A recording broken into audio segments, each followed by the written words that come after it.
all be seated.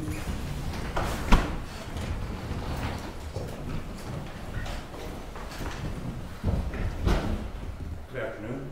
Good afternoon. I got tied up, sorry, I'm late. This is case number 25 CF21, People versus, is it Herpstrieth? Herpstrieth. Sorry. I'm Charles Colburn with the Carroll Prosecutor's Office, Your Honor. I'm the special prosecutor in this case. Thank you, Mr. Colburn. Joe Knack, Your Honor. Thank you, Mr. Knack. This matter comes today for preliminary hearing, if I'm correct. And is it the parties' desire still to proceed to preliminary hearing? Yes, sir. Yes. We're prepared, yes, sir. All right. Prepared to call your first witness? Yes, sir. Calling Matthew Kipping. If I could, Judge, just one preliminary matter. I know the court's aware, and I'm just concerned going forward. The press is allowed into the courtroom, obviously, that's fine, and they've got recording equipment. But I know at the last hearing, they had microphones on the bench, and I don't know if they're up there again today or not. My concern is if we could find out, or if the court could issue some order as to where microphones are going to be placed, where they're going to be at, and what they can pick up. And furthermore, that no conversations between myself and my client are subject to being recorded, and nothing on the counsel tables are subject to being recorded. We're in pretty close quarters here, and I'm just trying to protect the sanctity of the courtroom here. Sure. The prior order that exists as far as media coverage was entered before I got assigned to this case. So I don't know if both parties are still in agreement with that order. If there's things that should be amended with that order, I guess this is the proper time to bring that up.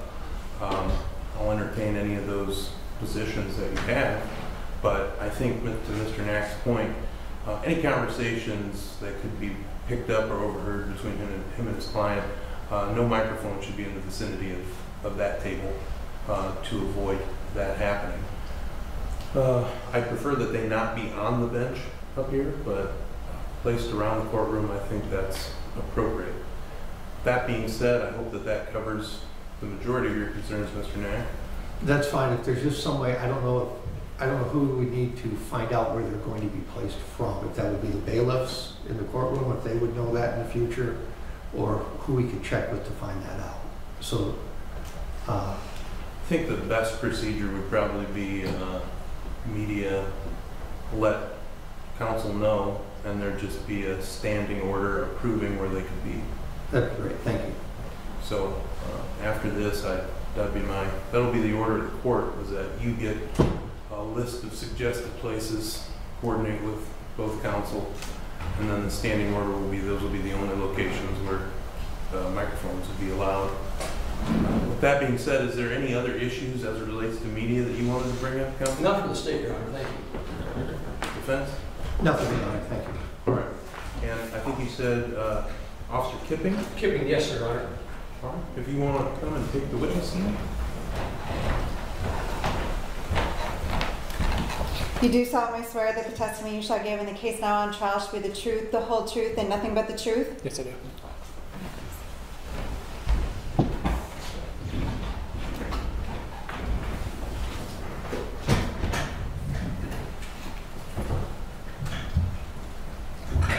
Whenever you're ready, counsel. Thank you, Your Honor. Good afternoon, sir. How are you doing? Could you tell us your name and occupation, please? Yeah. Matthew Kipping. I am a special agent with the Illinois State Police. And as a special agent with the Illinois State Police, what are your responsibilities? So we conduct homicides, sex crimes, crimes against children, financial cases, public integrity cases, officer-involved shootings. Right. And have you been involved in the investigation of the death of Jackson Kradle, which occurred in July of 2024? That is correct. Let's take your attention back to the early morning hours of July 28th, 2024, around 3:33 in the morning. Did a call come into the Carroll County Sheriff's Department dispatch? Yes. And is the dispatch line, is that different than the 911 line? Yes, that is correct. All right. So this came into the dispatch, and who did that come in from? Matthew Herpstrieth. And is that the defendant in this matter? That is correct. Do you see him present here in court today? Yes, Would you point him out to the judge, please? yes. He's sitting right by the defense there with a dark blue polo t-shirt. I'd ask the record to reflect the witness has identified the defendant, Your Honor. Shall so reflect. And was this call from the defendant recorded? Yes. All right. And what, if anything, did the defendant say during this call to the Carroll County Sheriff's Department dispatch? He stated that they came across a body in the roadway, and that he was with Amy Hubble, who was also part of the EMS, and that the subject was unresponsive. Right. Did he say that there was a body laying on the road? Yes, And did he say that we stopped to check on it? that is correct. Is this location north of Mount Carroll on Route 78? Yes, it was just south of Loudon Road. Did a local police officer respond to the scene at about 3:36 in the morning? Yes. And what officer was that? Officer Scott Mark of Mount Carroll. And he was the first officer at the scene, is that correct? That is correct. And there have been some reports written by Officer Marth as to what occurred at the scene. Yes, Now, did Officer Marth have a body-worn camera? he did not. And was there any recording device on his vehicle? No. All right, so reports from Officer Marth come from the reports that he made, is that correct? That is correct. Now, did the Officer Marth allow the defendant to leave the scene before any other police officers arrived? Yes. Did Officer Marth ask the defendant if the defendant had struck the victim in this case? He did not. And did the defendant offer any information about whether or not he had struck the victim in this case? No, he did not. Did Officer Marth observe any signs of braking prior to whatever impact there was on the victim in this case? There were no signs of breaking. All right. Let's skip forward to for about a half hour to 4:03 in the morning. Is there some information that you have as to what the defendant's activities were at 4:03 in the morning? Yes, he took his truck to the car wash in Savannah. Okay, is this the same truck that was at the scene of the fatality of Jackson Kradle? Yes. And are there recordings, video recordings of the defendant at the car wash? Yes. This is 4:03, about a half hour after he called the police, is that correct? Correct. What do you see on the video that the defendant is doing at the Savannah car wash? When you see him on video pulling in, he immediately grabs coins and starts putting them in to operate the power washer. Once he grabs the power washer, he immediately goes to the front of the vehicle and starts spraying it down, and then lies prone and is spraying it underneath the carriage of his truck as well. Giving a special attention to the underneath of the vehicle? Correct. About 2 hours later that morning, at 6:41 a.m., does the defendant write a written statement? Well, let me go back for a minute. Was the defendant at that time employed by the Carroll County Sheriff's Department? Yes, he is. And what was his occupation at that time? He was a deputy for the Carroll County Sheriff's Office. All right. And the Carroll County Sheriff's name is what, sir? The Carroll County Sheriff? Yes, sir. Ryan Cleving. All right. At 6:41 in the morning, did the defendant give a written statement that was then passed to Sheriff Kepping? Sheriff Cleving, yes. Sheriff Kepping? Yep. All right. And in that written statement, did the defendant write in his handwriting, quote, "I went around it and then came back and realized it was a body"? Correct. At 1:44 in the afternoon of that same day, July 28th, did the defendant speak with Illinois State police officers? Yes.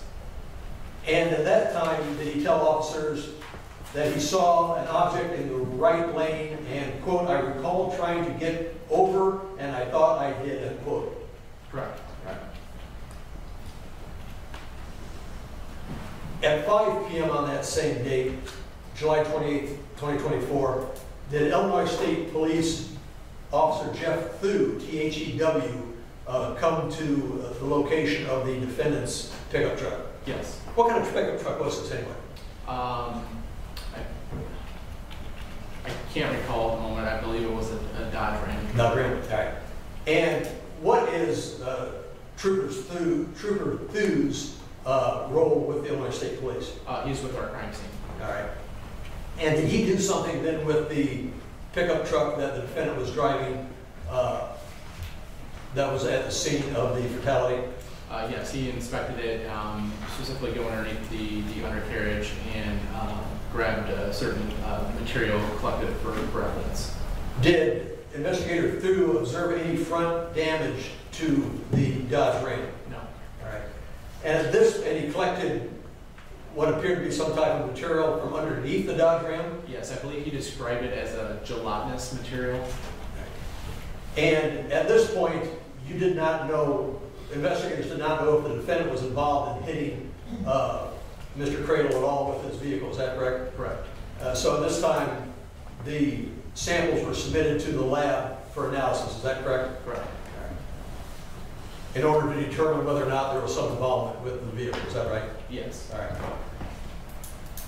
The next day, July 29th, 2024, at about 12:42 in the afternoon, did the defendant speak with Illinois State Police officers again? Yes.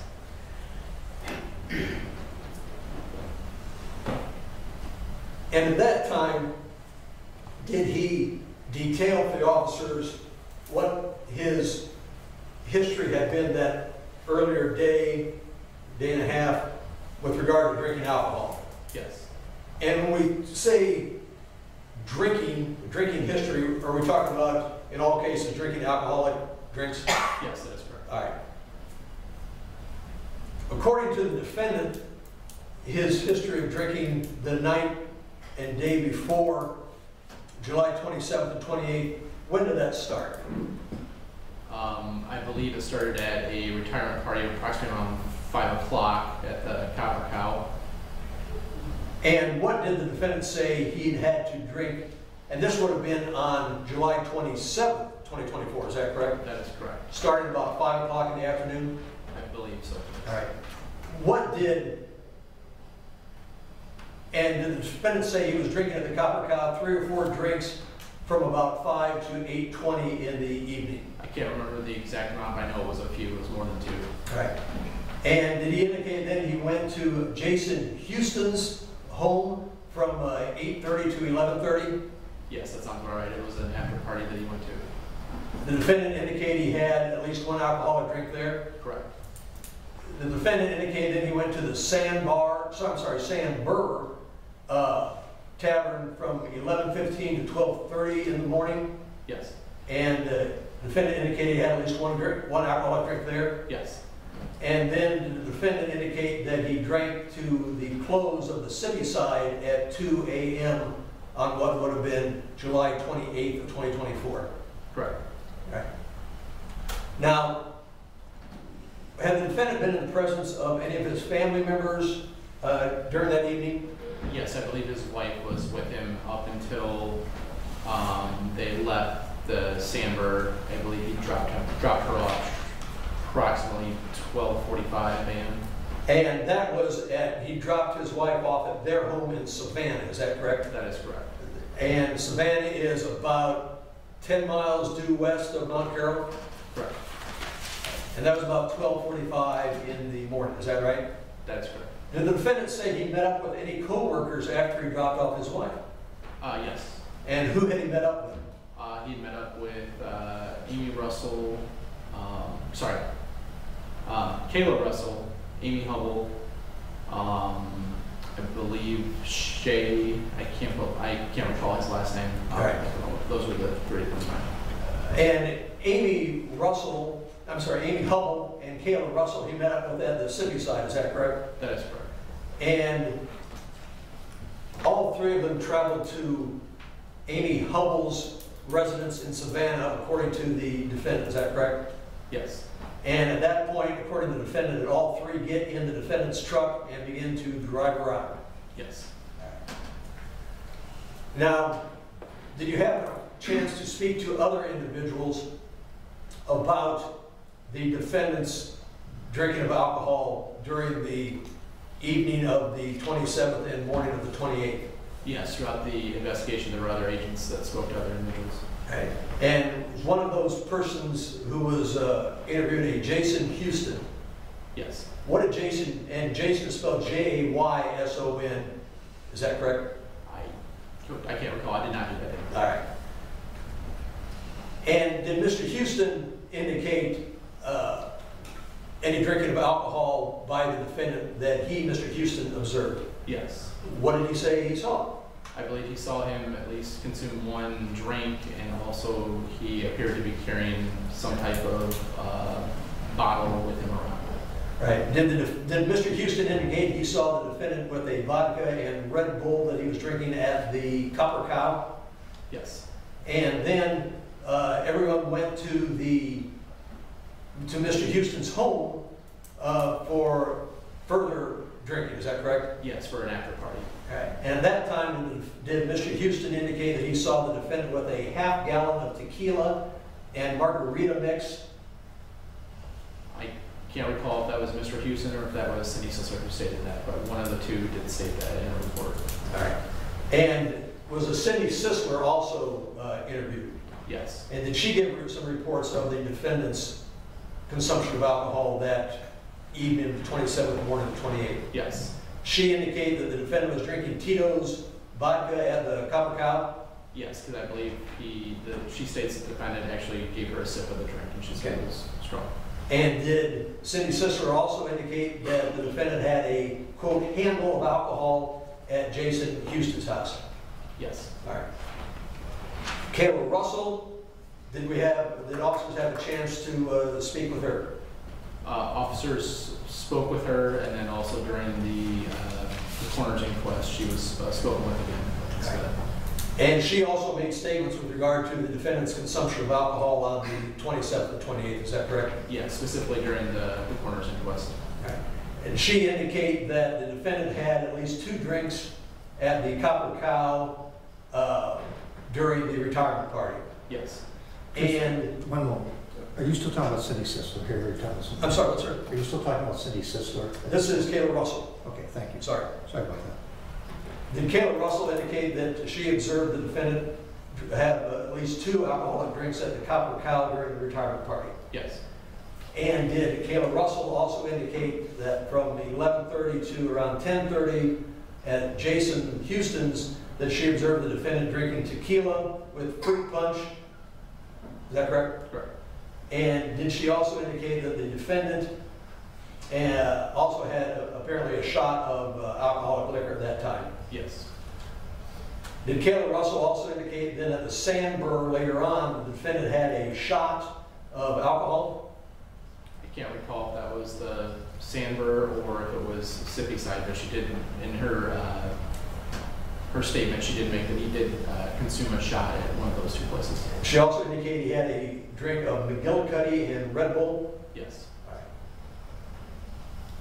And did Kayla Russell indicate the defendant was drinking and doing the gambling machines at the city site? Yes. All right. Did Kayla Russell then indicate that all 3 of them, she,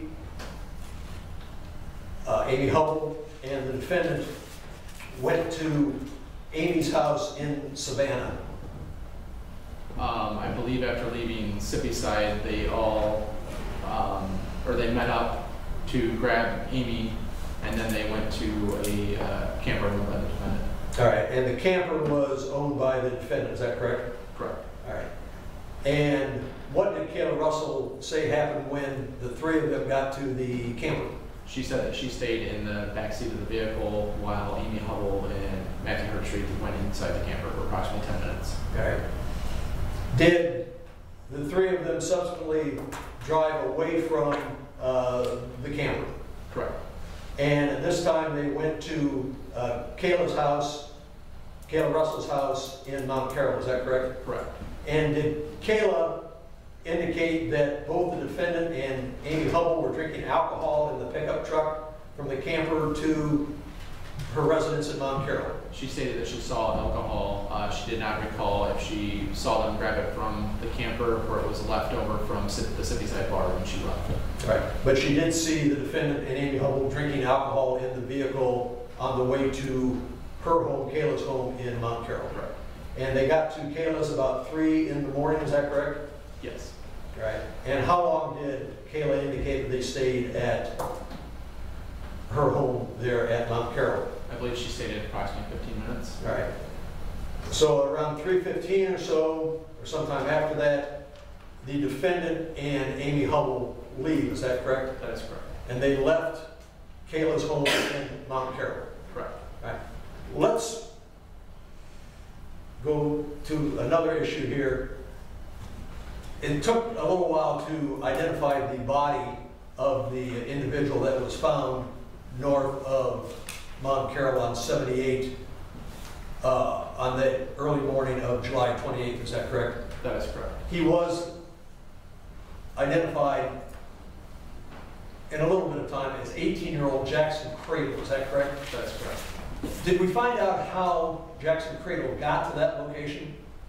We were never able to find a definitive answer. The last information we had was that he was with his girlfriend at his residence, in which he stated, she stated that he had taken off from the residence. Okay. He had been at a party with other individuals earlier north of Mount Carroll, is that correct? Yes, there were reports of him throughout the course of the investigation that he was attending a party that was north of Mount Carroll. Okay. And at some point, did he lose his, or misplace the keys to his vehicle? Yes, that was reported. So his vehicle was parked at the party north of Mount Carroll, is that correct? Correct. Okay.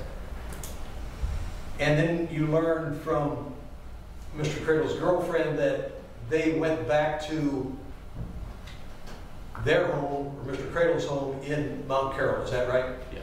Okay.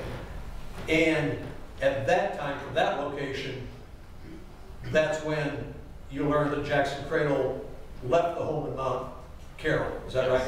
Yes. All right.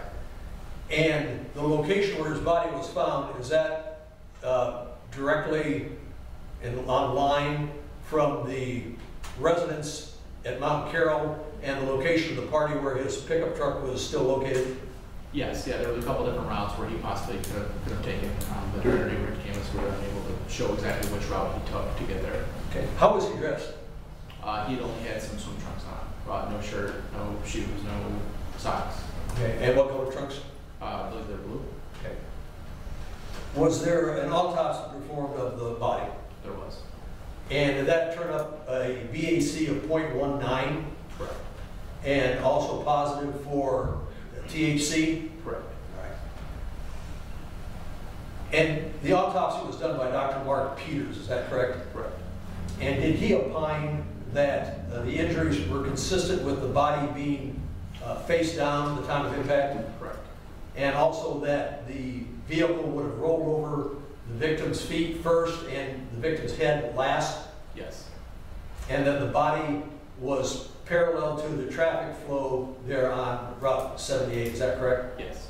It was Dr. Peters' opinion that the victim was already on the ground when he was struck? Yes. And the doctor gave the opinion that there was no evidence of an impact injury indicating that the victim was not standing or moving at the time of impact, is that correct? Correct. Now, among the witnesses that were interviewed was Amy Hubble, is that correct? Yes. And we've heard her name mentioned a few times here. She lived in Savannah, as did the defendant, is that correct? Yes. And that location is about, as we said, about 10 miles west of Mount Carroll. Does that sound right? Yes. However, when they left Kayla Russell's house around 3:15 or sometime after 3:15 from Mount Carroll, did they go, they did not go directly west to Savannah, is that right? Can you repeat that? When Amy Hubble and the defendant left Kayla's residence at around sometime after 3:15, they did not drive west to Savannah, correct? No, they got on Illinois 78 traveling north, and I believe during the course of the interview, they one of them had stated that they were going to take the one-way road back home through Elizabeth. Through Elizabeth, and that would have been about 40 miles? I don't know offhand. Okay. But in other words, they weren't calling it a night at 3:15 when they dropped off Carroll Russell, correct? They were not taking the most direct route, that is correct. Right. Was she in the passenger seat when they came upon Jackson Kradle? Yes. Did she indicate what was going on inside the vehicle at the time that they came upon the body? I believe she stated that they were listening to music and having, that she was tired as well. She said whether she was paying attention to what was going on in front of the vehicle? No, Did she say, or she did not know? she did. Okay, she was not paying attention, or she didn't say? She was not paying attention. All right, thank you. She indicated she was still drinking alcohol at that time? I do not recall. All right. And she said that Mr. Herpstrieth swerved around the body, is that correct? Correct. All right.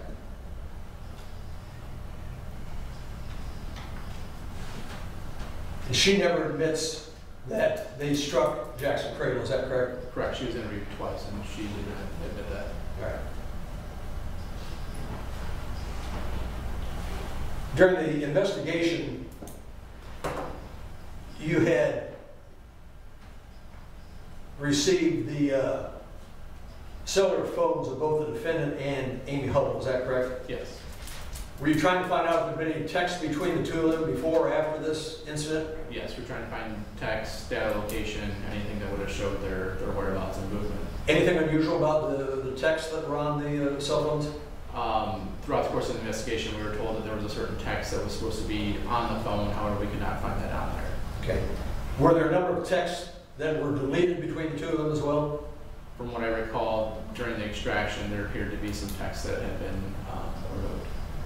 On July 30th, did Amy tell police officers that they would find a text from her to the defendant about, quote, getting on the same page, unquote? Correct. And did she say that she was afraid that that would look bad for the two of them? Yes, And that's the text that you were not able to find, although she told you that it existed. that is correct. And there are a number of texts that were deleted, is that correct? I can't recall. All right. Now, the state police did analyze the tissue that was recovered from underneath the defendant's truck for DNA, is that correct? Yes. And they did come back with an analysis that found it to match, that body tissue to match with Jackson Kradle, the victim in this case, is that correct? Correct. And that tissue was found underneath the pickup truck, is that right? Yes. Right. And it was Dr. Peters' opinion that the truck rolled over or went over the top of the defendant, is that correct? Yes. All right, thank you. That's all the questions I have, Your Honor. Mr. Knapp, Cross. Just briefly, I just want to be clear, is it Officer Kipping or Inspector Kipping? The title is Special Agent. Special Agent, Yes. okay, I just want to Okay. be respectful. Special Agent Kipping, you've testified that several people saw my client drinking earlier in the evening, correct? Correct. At, I think you said the Copper Kettle and then at a party afterwards, correct? I can't recall if it was the Kafka, but as far as, sorry. I thought we were talking about Jackson here, so can you repeat that question? No, back up. My client, Matt Herpstrieth, you testified that there's some people saw him drinking at the Copper Kettle, is that correct? Yes. And the most anybody saw him drinking, there was a couple of drinks, is that correct? Correct. They saw him maybe carrying some stuff around, some other alcohol around, is that correct? I believe that was during the after party. Okay. And there were several people at both of these parties, is that correct? Correct. I believe some of the people that were at the retirement party were also after some of the same people that were at the after party. Okay. And the people that you spoke to regarding Mr. Herpstrieth's consumption, nobody indicated to you that he was intoxicated, is that correct? They were unable to determine that. Okay. So he had a few drinks at a couple of different spots throughout the evening, is that correct? That is correct. Okay.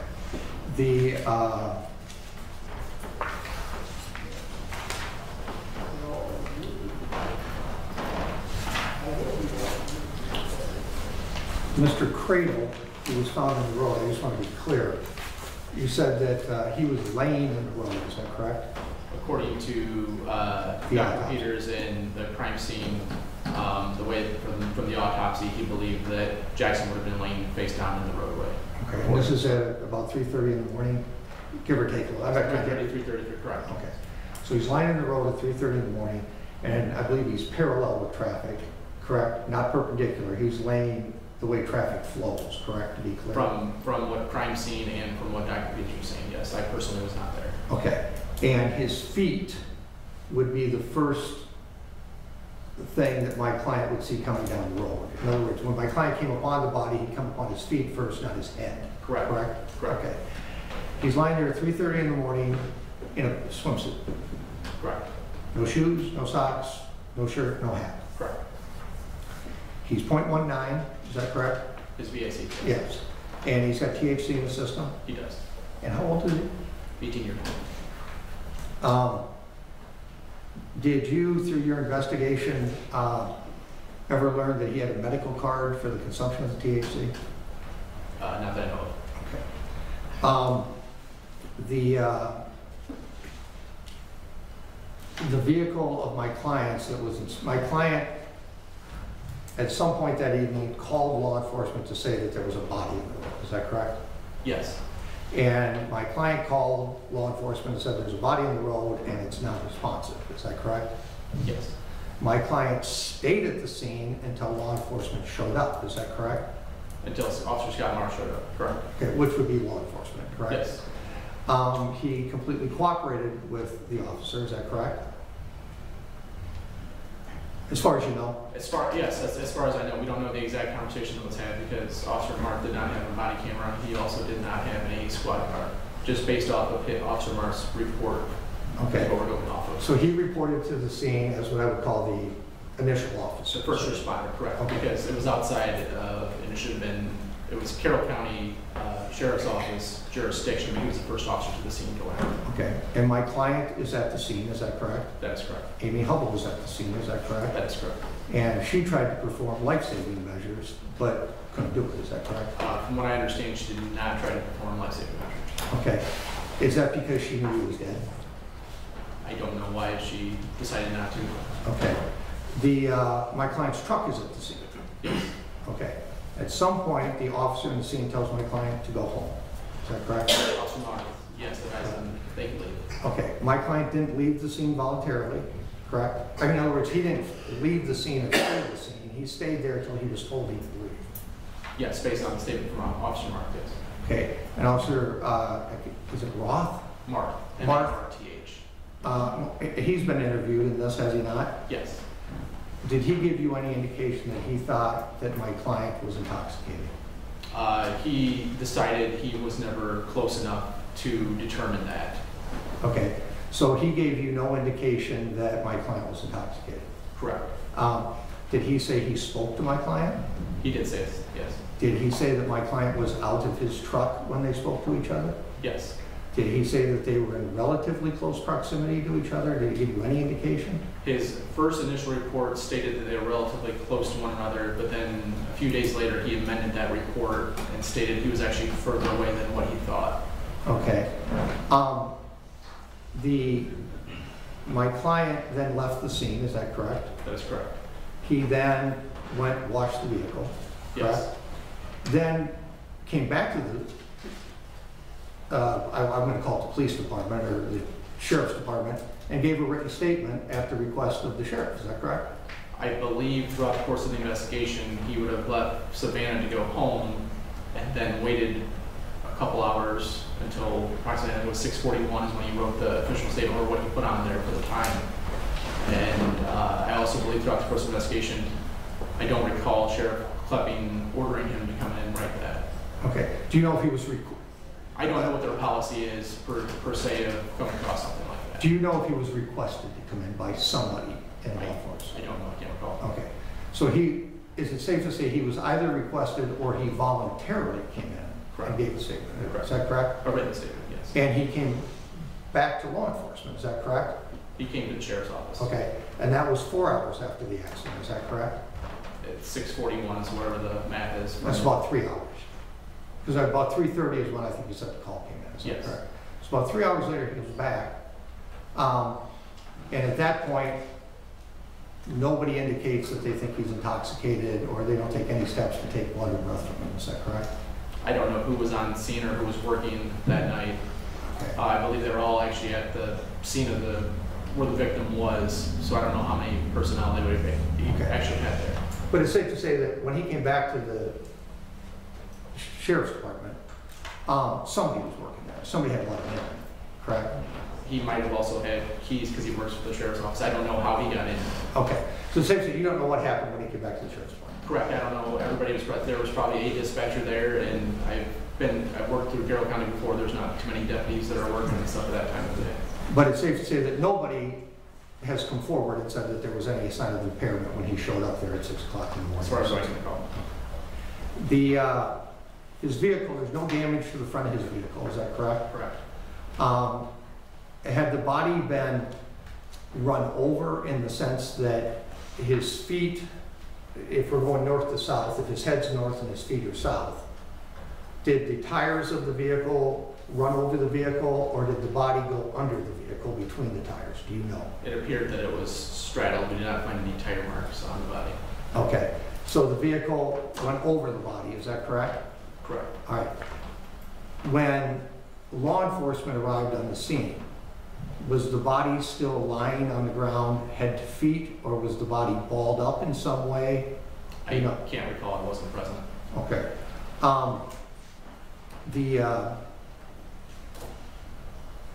Do you know, was there body material on the road? There was reports of other body material, yes. Looking at some of the crime scene photos, I believe they had marked out through the markers of some body debris. Okay, so there was blood on the road, is that correct? I can't recall. It also was raining that night too. That's just going off of me looking at the photos. I physically was not there. Okay, so there was some body material on the road. Yes. Be it blood, brains, something else, there was body material on the road. Yes. Right. Okay. The material that was found on my client's vehicle was found on the undercarriage of the vehicle. Is that correct? Correct. Okay.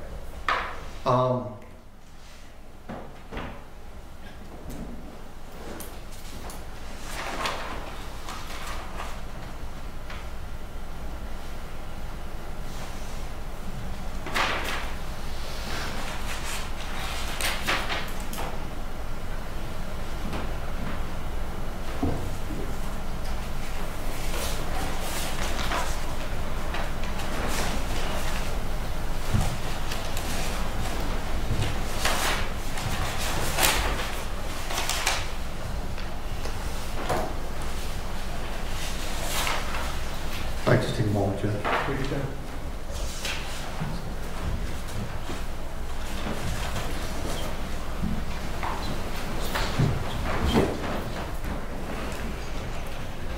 I have nothing else to the special agent. That leaves any redirect. No redirect, Your Honor.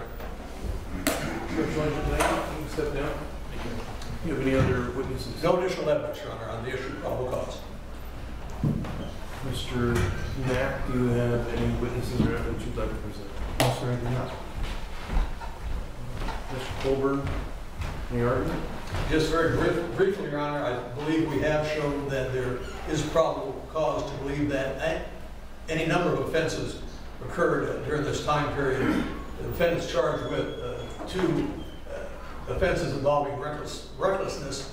We believe that his driving at 3 in the morning after drinking for 10 hours, running right over the stationary victim without any braking, without any swerving, indicates that he's not paying attention, left the scene as soon as released, went straight to car wash to try to get rid of some evidence, gave false information about whether or not he had struck the vehicle. I believe that all shows consciousness of guilt. So we believe that there is probable cause to believe that an offense has been committed in this matter. Thank you, sir.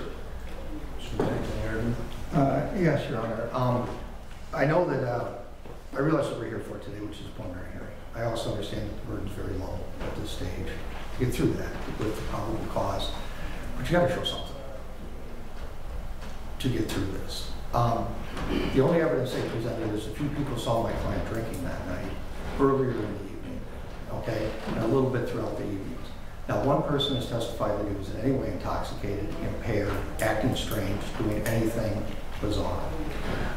They go from a retirement party that gets continued to a residence, then he goes out with some friends afterwards. If I followed the prosecutor's logic, he maybe had 2 or 3 drinks at the Copper Cow, maybe a drink or 2 early after that at the party at the house, and then maybe a drink or 2 later, okay? Over the course of what we're looking at, almost 12 hours, 10 hours from 5 to 3 o'clock in the morning. All the stuff about dragging the girls around and things to me, is pretty superfluous. The point here is the state charged my client with reckless homicide, and it states that shortly after 3 a.m. he drove, was not keeping a proper lookout. There's no evidence of that. Was inattentive to the roadway in which he was traveling. No evidence of that. Had been consuming alcoholic beverages. Okay, not a crime. And was otherwise distracted. There's absolutely 0 evidence of that. Furthermore, it states Jackson Kradle was a pedestrian. He wasn't a pedestrian, Judge. Pedestrian, although there's no real formal definition of the code that I could find, is a term pedestrian means any person traveling by foot and any mobility impaired person. Somebody lying in the roadway is not a pedestrian. What we have here, unfortunately, is a drunken teenager wearing a pair of swim trunks at 3 o'clock in the morning with THC in his system, lying down on the road like a pencil. Frankly, it sounds like a suicide to me. I'm not here to make that determination. Okay? My client comes up over the road at 3 o'clock in the morning. They don't know if he hit him or he didn't hit him. My client testified or went and gave statements. Wasn't sure if he hit him or not, thought he swerved around him. The special agent testified there's material on the roadway. Whether it's blood, brains, or whatever that's on the roadway, there's material there. Had my client swerved, that could have easily kicked up on his vehicle. Okay? Why he went and washed his vehicle, that's to be explained at some point. But I would submit to the court that's not unreasonable. You go through a fatality scene, you're driving your vehicle to go and wash it so you don't take that stuff home to your wife and kids who you drive around. Washing your vehicle is in no way a crime of anything. My client didn't try to conceal anything. He completely cooperated with law enforcement every single step of the way. More importantly, he called it in. He stayed at the scene until they arrived. He stayed at the scene until they told him to go home. When they asked him to come back, he did. When they wanted to come to his house, he let them.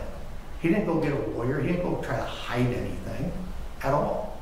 And unfortunately, this is an absolutely tragic situation. A young man's lost his life. And my client's being prosecuted for that. But there has to be something to go forward, Judge. And on these charges, I don't believe that even the element of probable cause to sustain these charges have been met. And I understand, as well as anybody, I've been in these courtrooms a lot, as has counsel, as has Your Honor. There is a threshold. It isn't much, but there is a threshold here. And I would respectfully argue to the court to hold my client over on these charges would be an injustice.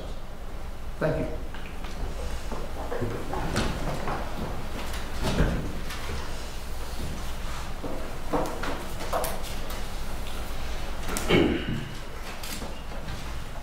Hearing evidence of testimony, special agent clipping, looking at everything here, it is a low burden at this point in time. Mr. Colbert's tasked with showing something, as Mr. Mack says. And the court believes that he has. I will make a finding of probable cause. I think they've met their burden at this point of establishing that a felony has been committed. So there would be a finding of probable cause in this case. Would you like, Mr. Mack, would you like me to formally read and go through the rights range of penalties in this case. We believe that. All right. Moving forward, what would you like to do as far as the date's concerned? Council and I have spoken, Judge. I believe I'm going to be provided with discovery today. I'm going to probably need about 60 days to get that out. I've got people to whom I need to get it to be reviewed by. I think council was okay with about a 60-day date where I review that with my client, get it to my experts, and report back to the court where we stand. Council and I also spoke that if it's okay with the court, and council comes up from Springfield, it's a long drive, simply for status dates that are going to usually be relatively brief. If it's convenient with the court and it's convenient with council, I have no objection to conducting some of those by Zoom or coming in person. I'm the closest one here, so I'm kind of deferring to everybody else's schedules. All right. If it's just a status date, I don't have a problem with it being Zoom, especially based on the long amount of travel here. I guess when you say that, where do you want to zoom into, is I guess kind of the question, because everybody's coming from a different place. I'm coming from Mobile County, you're coming from Springfield Council, you're coming from Joe Davis County. So where do you want, I mean, do you want to use a Carroll County Zoom link, or do you want to zoom into my courtroom in Mobile County? I would assume we could just zoom into your courtroom, Judge. I think that would be the easiest for you and everybody else, but I'll defer to council on that. I don't care. Whatever platform we use needs to be something that the public can also access, as well as to see what's going on. So whatever works out best for the court and for all the rest of the parties in the case, I suppose, and I guess I'm looking at the clerk now. Is this where we put people up when they zoom here, up here? So actually, all of us could zoom into here, including the judge and including all of us. You could be the host. Right. And we could do that here. So maybe that would work out the best. Nobody's going to have to travel any farther than we would if it were zoomed into Your Honor's courtroom. Well, that's asking a lot of the clerk to host a meeting and coordinate all these schedules. Depending on the county, different clerks have different tasks when it comes to Zoom. Right. So, well, yeah, I don't want to put any additional burdens on anybody else. So I don't know how they do the hosting here. It's usually through a judge's account. So a judge would have to link in and invite everybody. what I am going to suggest is that we pick a date out in mid to late August. And at this point, I'm just going to tentatively plan on it being here in person. Yeah. Until further notice is provided. Now, if the two of you talk, and I assume you will, and you feel that you want to deal with this status by Zoom, file a motion or something to that effect in advance, and we can coordinate how that Zoom can be coordinated in advance. So I guess I'd just say give me about 7 days notice of the filing of that, so that we can coordinate and everybody has notice as to where they need to be, what's going to happen in that regard. I think that would allow for maybe save you some time, Council. That's perfect, Your Honor. If I could, would the clerk accept a hand-delivered in-person filing? Yes. Okay. If it's our court, I'm going to go ahead and file our 412 disclosure. I'm going to give this to the clerk, and it includes some addenda. And I'm going to then hand the same to Mr. Knack, and it's all, everything's actually on the flash drive. I'm going to give this to Mr. Knack, and it includes, as I indicated, some addenda that is really an index of all the drop-down menus, so you can tell exactly where you're supposed to go on that drive. And Judge, I'll acknowledge receipt of that. And The other thing I would say, just, I guess, out of point of courtesy, for me to be in the courtroom isn't a big inconvenience, and Your Honor is relatively close. I have no objection if Mr. Colbert would want to Zoom in. Do you know what I mean? And we're here, then the public's here, everybody's available, if it saves him a 5-hour or 6-hour day. So I'll defer to you. Well, I appreciate that very much, and that I do appreciate the courtesy. However, I'm in this area quite a bit. I was just in Whiteside and Knoxville earlier than this, so in all likelihood, if we pick an afternoon, we'll endeavor to find something else in the neighborhood to appear on as well. So if we're looking for an August date, and if we're looking, I think maybe everybody had indicated Fridays were good because we know these courtrooms are going to be empty on Fridays. I will be available August 8th and August 22nd. And it looks like probably September 5th. Yeah, September 5th as well. If any of those work with the court and council.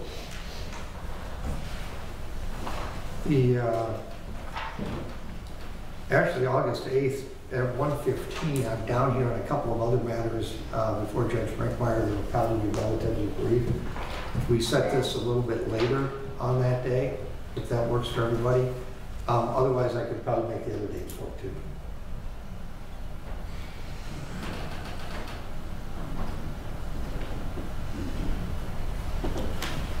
The September 5th date doesn't work for me.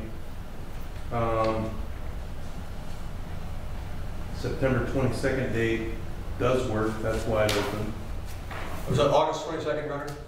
Right. Yep. So I just want, you said September, I believe. The first date, council had said September 5th. He went out into September 5th, I believe. Right, I started with August 8th and August 22nd, and then September 5th.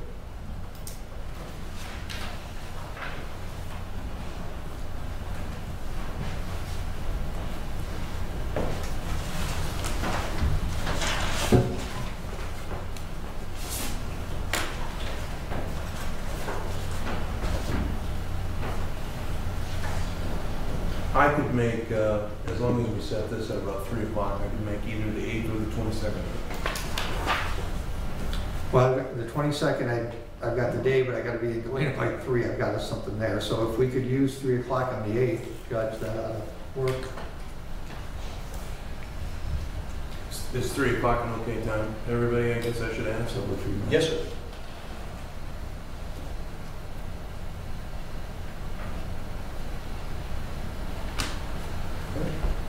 Matter will be continued out to August 8th, 3 o'clock in the afternoon. I guess as a matter that needs to be discussed, are there any pretrial release conditions that have been imposed in this case or need to be imposed in this case? I don't believe so, Your Honor. I don't believe under the Pretrial Fairness Act that we can make a showing or make a proffer that any conditions need to be imposed. So we're not asking that anything be imposed at this time. Very good. Mr. Mack, anything for you? No, other than I had spoke with counsel with the discovery that he provided to me. He confirmed that there's nothing of any sensitive nature on there that prevents me from copying the discovery to provide my answers.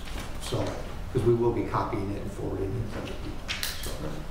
So. As far as media and future camera placement, I don't know how you want to facilitate meeting with media to ensure where cameras are going to be placed in the future, but just so that that can be agreed, and I'm happy to sign an order. I would think, not to push the burden, I think the easiest way to do that is to speak with the bailiff when we get here and find out where they placed them. And if they just coordinate with the bailiff, then we'll know, and if we have an issue, we can deal with it on a daily basis. I guess what I'd ask media to do then is when you come in, write down where all your mics are, where your cameras are going to be. That could be reduced into an order, and that could be a standing order of where you'd be at every future court date, so that we know that that's exactly what's going to happen.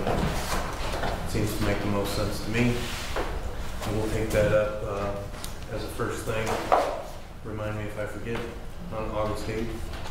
Anything else? Nothing, State Director? Nothing, no. Thank you. Very good, sir. Thank you very much.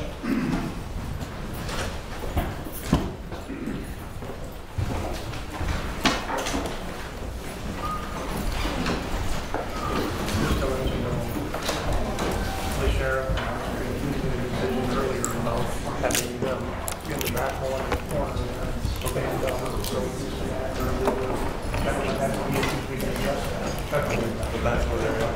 That's where we decided to put them, the original order. So based on what happened. But I think I should have a pretty good answer. By the way, it's too bad we can't see you more often for other than things like this. We used to see you once in a while. Thank you, Judge.